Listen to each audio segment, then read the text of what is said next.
nossa poesia é uma só, e eu não vejo razão para separar. Todo o conhecimento que está cá foi trazido dentro de um só mocó, e ao chegar aqui abriram um nó, e foi como se ela saísse do ovo. A poesia recebeu sangue novo, elementos deveras salutares. Os nomes dos poetas populares deveriam estar na boca do povo. Os livros que vieram para cá, o Lunário e a Missão Abreviada, a Donzela Teodora e a Fábula, obrigaram o sertão a estudar. De repente começaram a rimar, a criar um sistema todo novo. O diabo deixou de ser um estorvo e o boi ocupou outros lugares. Os nomes dos poetas populares deveriam estar na boca do povo. No contexto de uma sala de aula não estarem esses nomes, me dá pena. A escola devia ensinar, para o aluno não me achar um bobo, sem saber que os nomes que eu louvo são vates de muitas qualidades. O aluno devia bater palma, saber de cada um o nome todo, se sentir satisfeito e orgulhoso e falar deles para os de menor idade. Os nomes dos poetas populares. O autor desse poema é Antônio Vieira. Prezado reitor João E Carlos. quando o assunto aqui na Rádio Câmara FM de João Pessoa é educação, eu sempre gosto de começar com esse poema do poeta Antônio Vieira, declamado por Maria Bethânia, que fala sobre a importância da educação como fator de transformação social e que a cultura possa ser transversal dentro das salas de aula. E é sobre esse e outros assuntos a gente está se aproximando ao dia do mestre, ao dia do professor, aquele que deveria ser melhor bem pago na nossa sociedade, infelizmente não é, melhor reconhecido, infelizmente não é. A gente vai conversar com o professor da Rede Estadual de Educação da Paraíba, ele que é mestre em educação pela UFRJ, doutorando em educação pela UFPE, não sei se já terminou, mas pelo menos na última vez que a gente conversou ele estava como doutorando, mas eu acho que já está como doutor. Mas agora responde como coordenador geral do Sindicato da Categoria, do Sindicato da Educação do Estado da Paraíba, Felipe Baunilha. Que prazer recebê-lo aqui nos estúdios da Rádio Câmara. Olá, Edileide, todos que nos ouvem. Muito obrigado por nos receber aqui na Rádio Câmara. Ainda não concluí meu doutorado, né, Então mas tá estou em doutorando, né? vias de conclusão lá pela Federal de Pernambuco e assumi recentemente esse desafio, né, da coordenação geral do Sintep, que é o Sindicato dos Trabalhadores e Trabalhadoras em Educação aqui do estado da Paraíba. Qual é o objeto de pesquisa lá no doutorando? Políticas educacionais e valorização docente. Eu tenho estudado a política de valorização docente aqui na Paraíba desde o início dos anos 2000 até os dias recentes, né? Eita, como é que está essa análise? Olha, faz parte do... É meu objeto de pesquisa e faz parte da minha luta cotidiana, Sim. né? E, na verdade, esse objeto de pesquisa ele surge no seio aí da luta da categoria em 2024 pela aprovação de um novo plano de carreira, né? Por uma valorização da nossa profissão, tanto salarial quanto também nas condições de trabalho. Então eu comecei a identificar várias lacunas que existiam aqui no estado da Paraíba, né, desde 2003, quando foi criado o primeiro plano de carreira, e me veio a necessidade de estudar isso cientificamente, né, de comparar os planos de carreira, de entender por que, que o financiamento da educação não privilegiou uma boa remuneração para docentes e para funcionários da educação e para onde foi esse dinheiro. Então, é basicamente isso que eu tenho estudado, né, um estudo que percorre governos tanto de centro-direita quanto governos de centro-esquerda aqui na Paraíba, né, essa transição desde 2003 até 2024. E aí, já dentro do universo que você atua, a pesquisa já A facilita, né? pesquisa já está coadunando aí com a nossa luta cotidiana.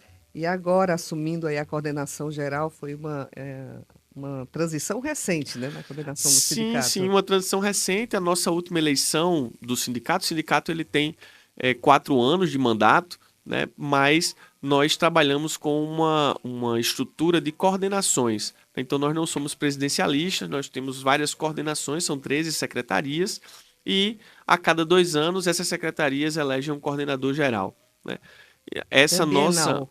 é bienal interno dentro da gestão de 4 anos, né? Sim. Então, quando nós fizemos a última chapa do sindicato, né, em 2023, a chapa eleita, nós já tínhamos esse diálogo, né, que buscava unir essa experiência daqueles e daquelas que já constroem a luta da categoria há anos, né, nos últimos 40 anos, com essa vigorosidade também, com esse estímulo da jovem classe trabalhadora na educação da Paraíba, né, que vem assumindo esses cargos desde 2012, basicamente, né, quando começou um novo ciclo de concursos públicos para o estado da Paraíba. Nós temos aí cerca de 6 mil novos trabalhadores e trabalhadoras em educação, né, que de 2012 para cá tivemos mais concursos, mas também tivemos muitas aposentadorias.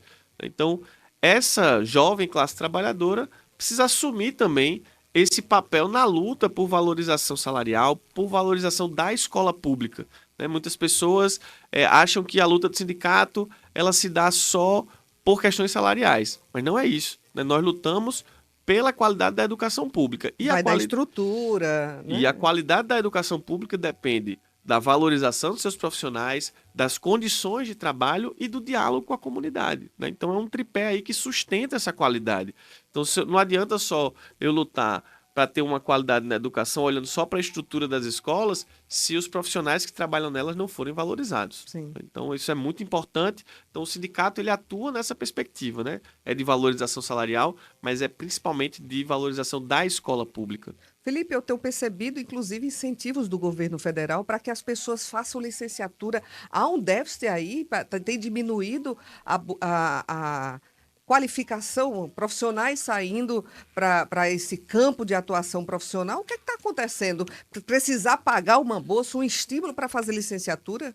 Olha, Leide, esse é um tema bastante complexo, porque ao mesmo tempo que se fala, não, há um apagão de professores, né? Tá Hum, faltando professores, a gente está num momento que acabou de ser divulgado a maior quantidade de matrículas em cursos de licenciatura. que bom. Então, veja, nós não temos efetivamente uma falta de professores formados. Professores formados tem. Agora, nós temos uma falta de pessoas querendo continuar na profissão. Por quê? Né, diferentemente aqui da Paraíba, né, depois da nossa luta, nós tivemos aí uma valorização salarial considerável, mas a grande maioria dos estados e municípios do Brasil pagam ou apenas o piso, ou, como saiu essa semana, uma notícia do Anuário da Educação, 40% dos municípios do Brasil não pagam nem o piso salarial. Nossa. Então, os professores se formam, mas não continuam na profissão porque vão tentar conseguir melhores salários em outras profissões. Infelizmente, essa é a realidade do Brasil. E é por isso que a gente fala da importância da valorização salarial também dos docentes.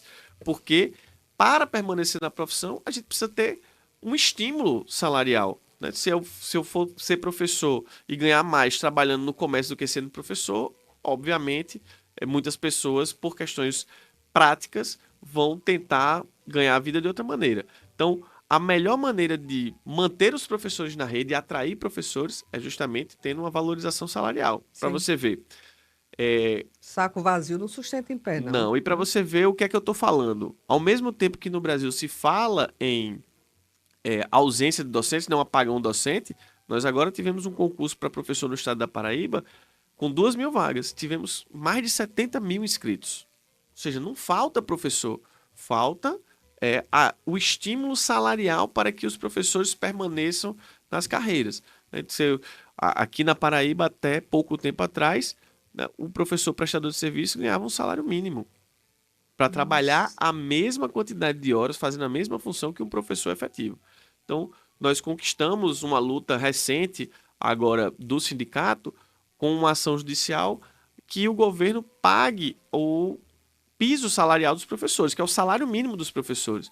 Mas até 2023, metade dos professores da Paraíba recebiam apenas um salário mínimo. Então, é essa falta de estímulo que existe. Não existe um apagão. Sim. Existe, na verdade, muitos professores formados, mas que não buscam a carreira porque ela está muito desvalorizada na maioria dos municípios e estados brasileiros. Então, não é equivocado eu dizer que esse está entre os principais desafios da educação estadual da Paraíba, nesse momento, os avanços e conquistas que o Sintep vem tentando, vem buscando, conquistando nos últimos anos. Também eu queria que já falar desses desafios mesmo, né? Porque, Sim. gente, eu tenho mais de 30 anos de rádio e TV e na comunicação, e parece que a gente fica sempre na mesma.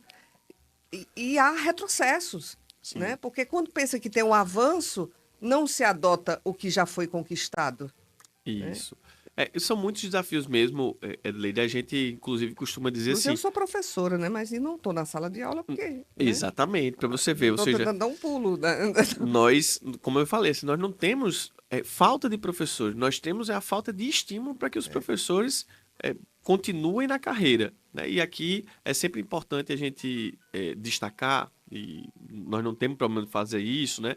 Muitas vezes as pessoas acham assim, ah, não, o sindicato também é a priori contra governos. Não, nós somos em defesa da educação. Se o governo está defendendo as pautas da educação, a gente vai dialogar, vai fazer toda a tratativa com o governo. Se está atacando a educação, nós vamos combater. E aí, a nossa luta nos 2 últimos anos, né, teve avanços importantes, nós já falamos isso publicamente, né, o governador João Azevedo, após uma pressão da categoria, né, sentou, dialogou e nós aprovamos, no ano de 2024, o novo plano de carreira da categoria, né, que abrange não só professores, mas também bibliotecários, assistentes sociais, psicólogos, né? Ficaram de fora ainda os funcionários de escola.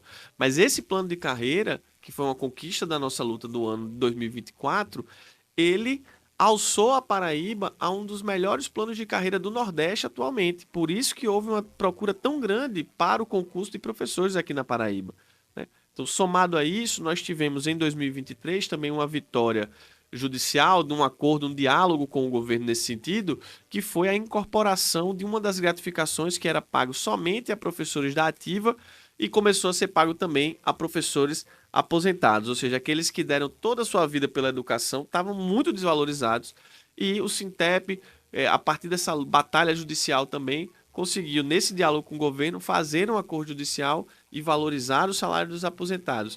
E como eu falei, também tivemos essa importante vitória que foi o pagamento do piso salarial para professores contratados por excepcional interesse público, que a gente chama aqui na Paraíba de prestadores de serviço. Então, é uma valorização para toda a categoria. Por quê? Porque se o contratado não recebia o piso salarial, né, o que é o salário mínimo dos professores, os governos, obviamente, preferiam contratar pessoas muito mais baratas do que pagar um concurso público para fazer concurso público. Então, com essa equiparação, é uma valorização para todos, porque se vai pagar o piso da carreira para toda a categoria, é melhor fazer concurso público para ter um profissional estável, para ter um profissional com uma possibilidade de qualificação e permanência na rede. Eu acho que essas foram as 3 principais vitórias do ponto de vista salarial que a gente teve. Do ponto de vista da qualidade da escola pública, nós tivemos 2 avanços importantes com o governo. Nós temos as escolas integrais no estado da Paraíba. As escolas integrais, elas funcionam 9 horas de aula por dia. É uma carga horária excessiva de aula, tanto de trabalho para o professor, quanto também de aula para os estudantes. Então, desde o início desse ano, o governo está fazendo um modelo de escola de 35 horas semanais, ou seja, de 7 horas aula por dia, para que os estudantes também tenham tempo de ter um ócio, de ter ali um lazer, de ter uma outra atividade que não seja em sala de aula, né? E estamos buscando aí também o que a gente tem chamado de justiça curricular, que é garantir que todos os estudantes tenham pelo menos 2 horas de aula de cada componente curricular. Então, não apenas ter muitas horas de aula de português e matemática, a gente quer ter também 2 horas de aula de arte, 2 horas de filosofia, 2 horas de sociologia, para ter um equilíbrio na formação cidadã dos estudantes.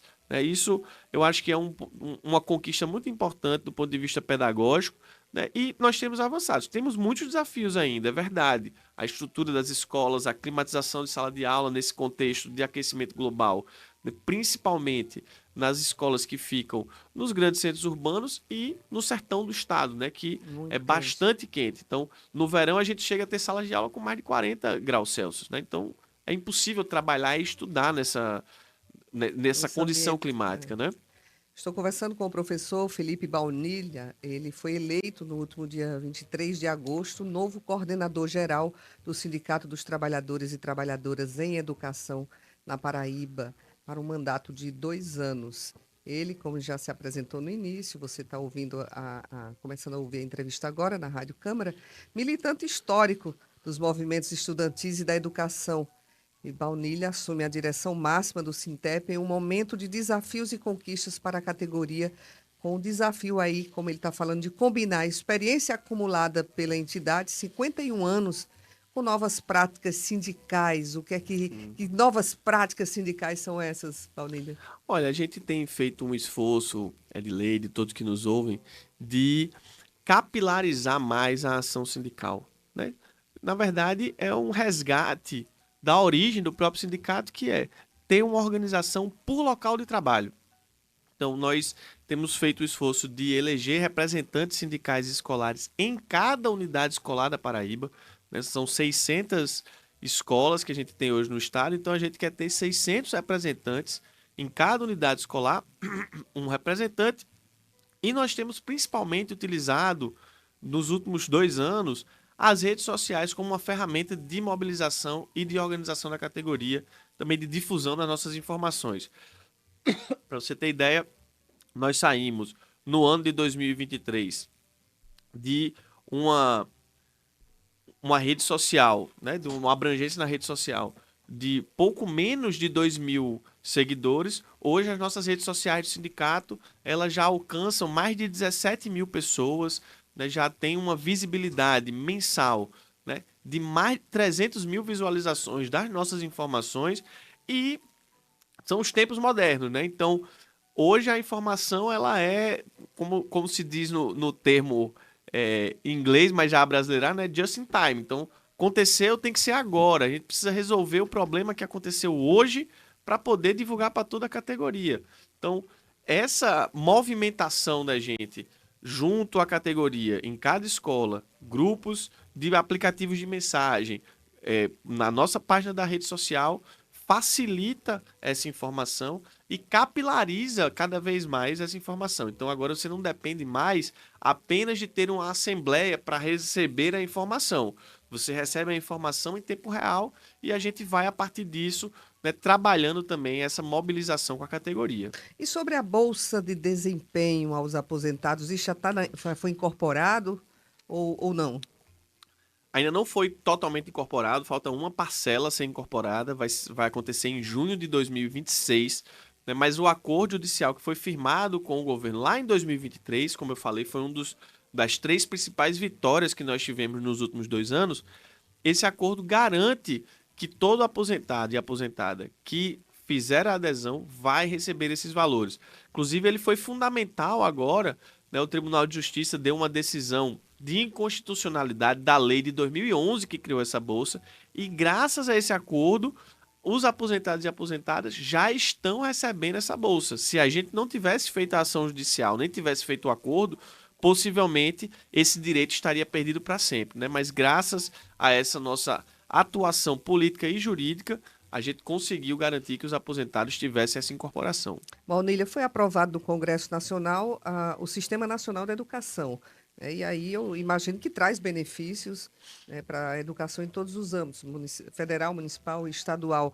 Dentro desse CNE que o Congresso aprovou, o que é que já está sendo adotado? Você falou da dificuldade ainda de implantar o piso nacional. Isso me preocupa muito, porque quando vai se aposentar, vai pelo que está na base, né? Então, se você não está incorporado o valor que deveria ser, nossa, o professor já tem uma labuta bem difícil. E quando chega no momento de aposentadoria, não ser considerado o piso, que é o que deveria ser referencial. Exatamente, né? Assim, acho que vou pegar primeiro para essa questão do piso, para que todo mundo entenda. O piso salarial nacional docente, ele foi estabelecido em 2008, pela Lei 11.738, né? Ainda no segundo governo Lula.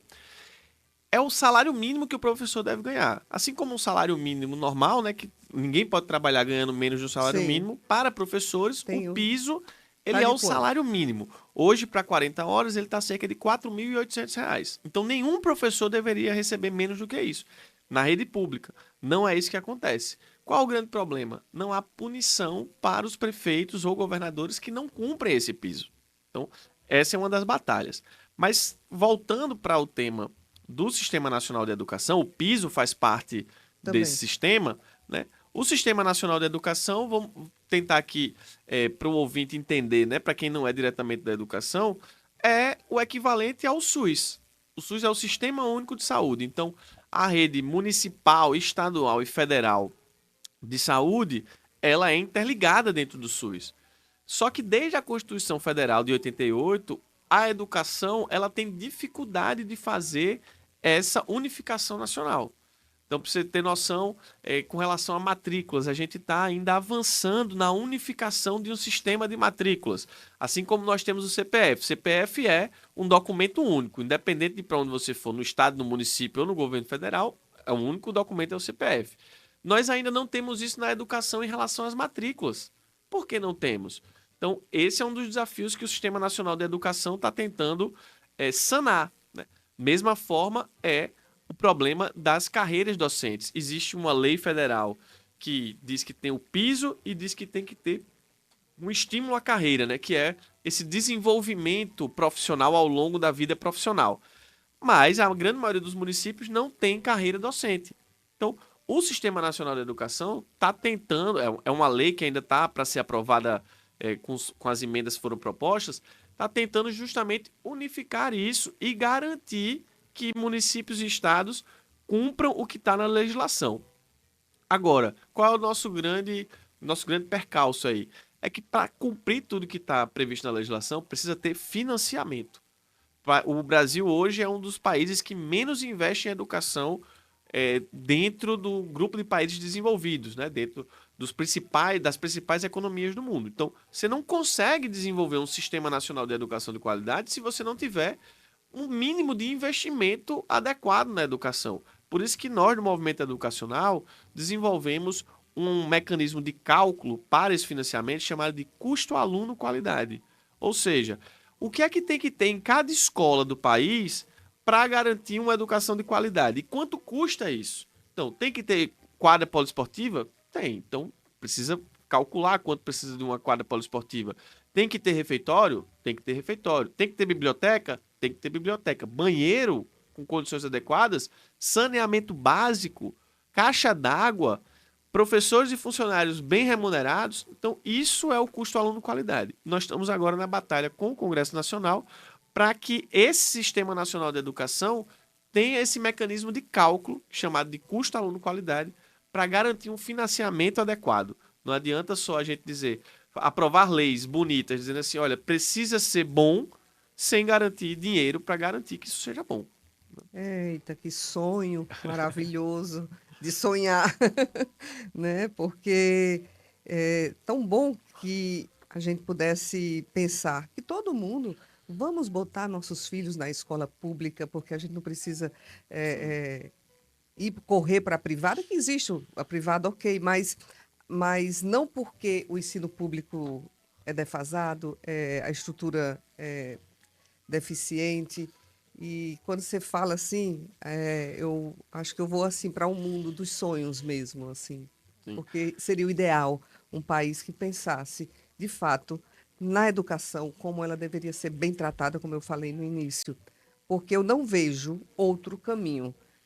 Acredito, sou utópica, não sei, de realmente transformar uma sociedade se não for valorizando, se não for através da educação, se não for os jovens dentro da escola, mas que não vão para a escola porque se sentem, a família sente obrigado porque vai ganhar e tem que estar aluno, mas que realmente ali ele saísse um cidadão melhor para enfrentar os desafios que o próprio existir já nos traz. Então, que a escola fosse, que o professor voltasse a ser respeitado. Gente, Alessandro, a esposa dele, nosso operador aqui, é da educação, e ele fala, às vezes, fica preocupado, porque na comunidade onde ela atua, há risco, há ameaças, porque não há mais aquele respeito ao mestre como a gente tinha quando da minha época, né? Que a gente precisa respeitar, como a gente é educado a respeitar nossos pais, respeitar as crianças, respeitar os adolescentes,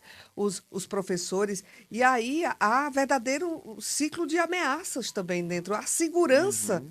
para exercitar a profissão hoje é inseguro em alguns aspectos, dependendo da comunidade que você atua. Isso é muito preocupante, professor. Exatamente, e assim, Edleide, a gente tem que pensar sempre que a educação ela não está apartada da sociedade, né? Não está Nem é separada da inimiga, sociedade, porque né? há conceito de que a educação é como fosse. Faz você pensar, ter um senso crítico, e como se isso fosse ser inimigo da classe política, não pode. Exatamente.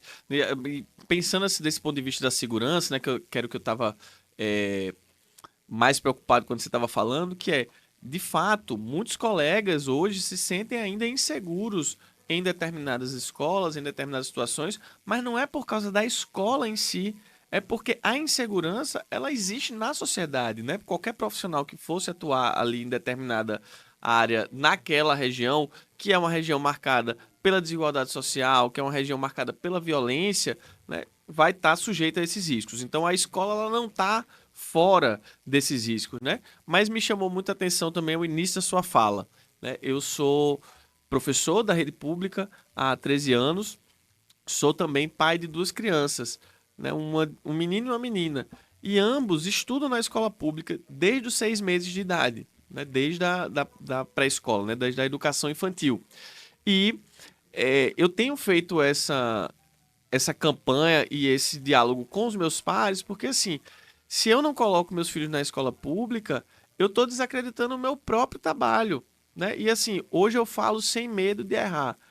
A grande maioria das escolas públicas do município e do estado, do município de João Pessoa e do estado da Paraíba tem profissionais extremamente qualificados e dificilmente você vai achar, do ponto de vista da qualificação acadêmica, escolas com maior número de especialistas, mestres e doutores do que nas escolas públicas. Você pode pegar qualquer escola particular de uma pessoa. Eu faço esse desafio aqui. Por quê? Porque nós temos uma carreira valorizada.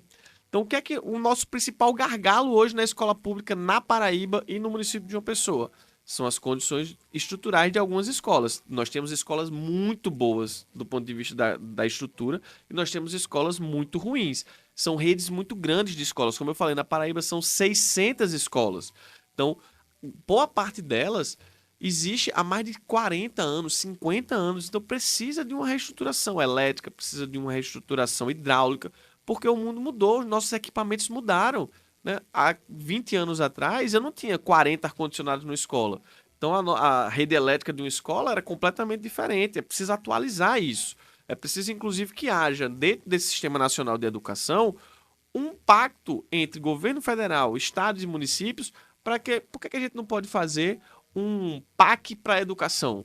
Né? Um plano de aceleração do crescimento para que as escolas sejam reformadas. É possível, se a gente está dizendo que a escola é a base de uma sociedade, é a escola da cultura, é a escola da democracia, é preciso que a gente invista nessa escola, né? E que nós também acreditemos na escola pública. Eu tive a oportunidade de participar do intercâmbio do governo do estado na Finlândia, e para mim o principal aprendizado é: só existe escola pública na Finlândia.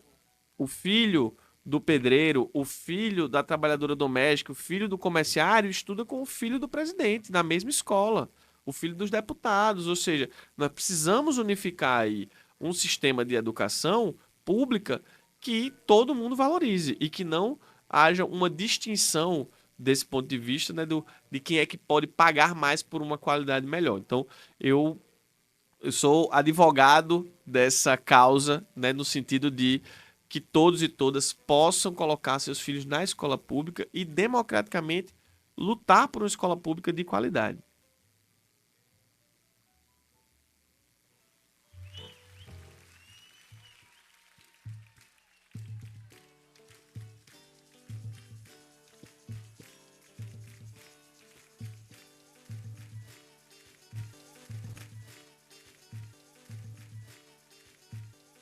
Professores, protetores das crianças do meu país, eu queria, gostaria de um discurso bem mais feliz, porque tudo é educação, é matéria. Dia 15 é o dia dos professores e das professoras. O que é que o sindicato tem de programação aí para celebrar? Comemorar, vamos comemorar, né? Comemorar Vamos, também, claro. né? Nós vamos à luta, né? Obviamente, mas nós temos que celebrar, né, a nossa trajetória, as nossas conquistas e também a nossa profissão, né? Então, não só o dia 15, mas também o dia 28 de outubro, que é comemorar o Dia do Servidor Público, né? A escola é formada por professores e por funcionários públicos, Sim. né? Que tanto se dedicam a essa instituição. Então, esse mês o sindicato está fazendo uma jornada de atividades aí em todo o estado. Então, algumas regionais estão fazendo esse mês o início da campanha de filiação que nós estamos fazendo com o sindicato, né, convidando todos e todas, trabalhadores em educação, a filiar-se ao sindicato, a fazer parte dessa história. Né. Vamos fazer o lançamento do livro dos 50 anos de história do Sintep, né, que começou como uma associação ainda na ditadura, depois se transforma em sindicato, e estamos fazendo aí uma campanha nacional pela isenção do imposto de renda para quem ganha até R$ 5.000. É uma campanha, né, da civilidade, da justiça tributária. Isso faz parte da nossa jornada de lutas aí do outubro, né, e também da nossa celebração. Então, no dia 31 de outubro, nós faremos o lançamento do livro dos 51 anos. Vai ser um momento de celebração, né, para toda a categoria, né, quem puder participar, quem quiser participar também. E em breve nós vamos divulgar nas nossas redes sociais a programação dessas atividades, e esperamos também, hoje, no dia 1º de outubro, iniciando essa jornada, nós enviamos uma solicitação, um ofício solicitando uma reunião com o governador do estado para que a gente já possa tratar dos encaminhamentos e desafios da nossa pauta de reivindicação com o governo do estado. Então esperamos que até o dia 31 sejamos recebidos pelo governador João Azevedo, pelo vice-governador Lucas Ribeiro, para que a gente possa tratar dessa pauta juntamente com o secretário de Educação, com o secretário de Administração, porque, como estamos falando, né, se é prioridade, tem que ter prioridade de fato, né? Então precisa escutar a demanda aí da categoria. Batam palmas pra ele, batam palmas pra ele, batam palmas pra ele, que ele merece. Batam palmas pra ele, batam palmas pra ele, batam palmas pra ele, que ele merece. Vem na palma da mão, batam palmas pra ele, batam palmas pra ele. Batam palmas para ele, querido Baunilha. Quem está acompanhando vai acompanhar essa entrevista no rádio, ao vivo aqui na Rádio Câmara, mas também disponível no YouTube da TV Câmara de João Pessoa, em formato audiovisual. E a gente tá com a mesma paleta não foi combinado não, mesma cor de roupa. Não sei nem qual é essa, cor de terra, né? Pachamama, então. Felipe, que alegria você por aqui. Seja sempre bem-vindo para falar de um tema tão importante, tão apaixonante, porque meus olhos brilham. Minha mãe era professora e eu sempre falo isso, quando lá em Cajazeiras, na escola, e elas não vai fazer o 2º grau profissionalizante, pedagógico, que já é para ter uma profissão, né? Aí tá certo, eu fiz o que ela, né, não fiz na época científico, né? E fiz o pedagógico, fui para a sala de aula, fiz estágio, didática geral, todas essas disciplinas que se estuda para ter a formação de pedagógico, né? Então, eu tenho realmente muito carinho, tenho professoras da minha adolescência até hoje, que a gente tem contato e acho a educação, nossa, pode contar comigo, na guerrilha também. Que bom, Leide. E mais uma vez agradecer aqui o espaço, né? Assim, esqueci de falar agora, na nossa programação do mês de outubro, no dia 12, nós teremos uma corrida, né? Estamos estimulando também a prática de esporte, né, entre os docentes, né? É uma forma também da gente garantir a saúde mental, né? Não só física, mas principalmente mental, né? De uma categoria que é tão cobrada, né? Psicologicamente, né? Cotidianamente ali por estudantes, pelos desafios da profissão. Então, dia 12 nós teremos essa corrida, né? E a convido também a todos e todas a participar. É uma corrida aqui na cidade de João Pessoa, né? E agradecer mais uma vez aqui a Tem inscrição oportunidade. para a corrida? A inscrição já acabou, né? Nós já temos mais de 100 inscritos por parte do sindicato. É uma corrida que a gente faz em parceria com outras organizações, né? E vai acontecer no dia 12 de outubro, com saída ali da Estação Ciência, no Cabo Branco, né? Bem cedinho, 5 horas da manhã, que é para poder o sol não castigar tanto, né? E seguimos aqui nesse desafio, né, da construção de uma educação pública de qualidade, da valorização docente e principalmente de uma justiça social no país, que eu acho que essa é a função primordial que a gente tem em sala de aula, é construir uma cultura democrática, é construir uma perspectiva de justiça social para todos e todas brasileiros.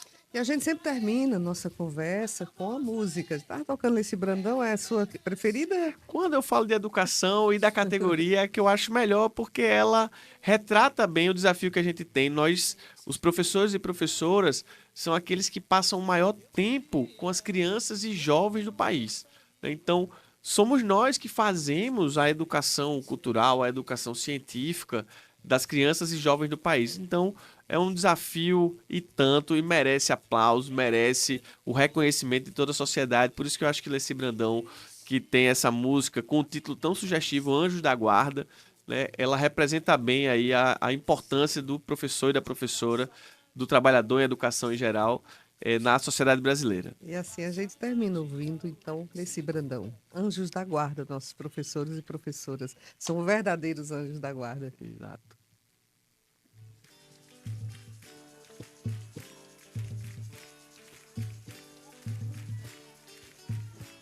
Professores, protetores das crianças do meu país, eu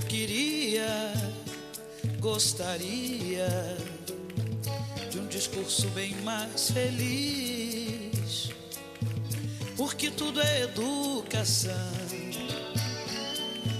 é matéria de todo tempo.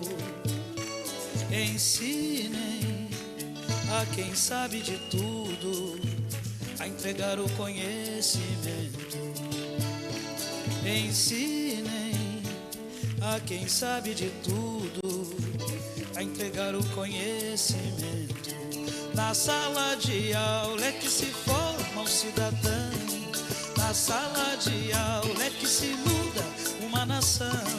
Na sala de aula não há idade nem cor. Por isso aceite e respeite o meu professor. Na sala de aula é que